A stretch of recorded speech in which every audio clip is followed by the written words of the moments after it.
dalam sebuah buku, saya nggak berani mengatakan ini kitab atau buku,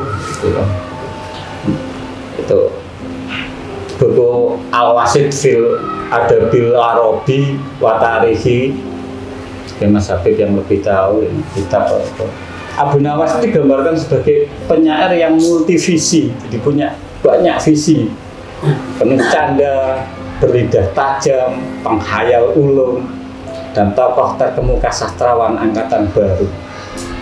Namun sayang karya-karya ilmiahnya justru jarang dikenal di dunia intelektual pada kala itu.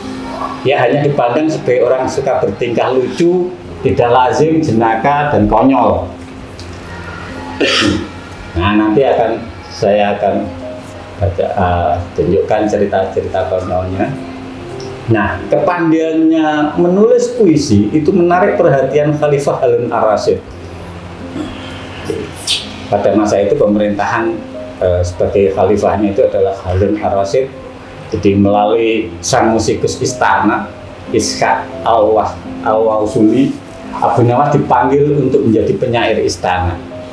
Jadi ini tradisi Arab pada masa itu, di istana itu bukan hanya punya juru bicara seperti sekarang hanya punya jubir gitu kan, tapi di istana itu juga punya musisi, jadi punya ahli sastra, punya pelukis. Jadi itulah gambaran kerajaan pada masa era itu. Jadi istana itu penuh keindahan.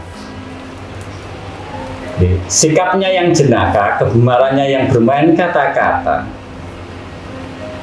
dengan selera humor yang tinggi, ini akan menjadi legenda tersendiri dalam khasanah peradaban dunia.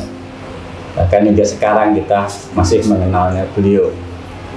Kedekatannya dengan kekuasaan juga pernah menjerumuskan dia ke dalam penjara. Suatu ketika Abu Nawas membaca sebuah puisi Khalifah Bani Mudhor yang dianggap menyinggung sang khalifah. Tentu saja Khalifah murka lantas memenjarakannya. Itulah penggal kisah awal tentang sang pujangga Abu Nawas yang selama ini kita kenal dengan cerita-cerita. Ini adalah salah satu sepenggal humor sang pujangga. Ada satu kisah pada saat itu karena kegemarannya minuman keras atau khamr.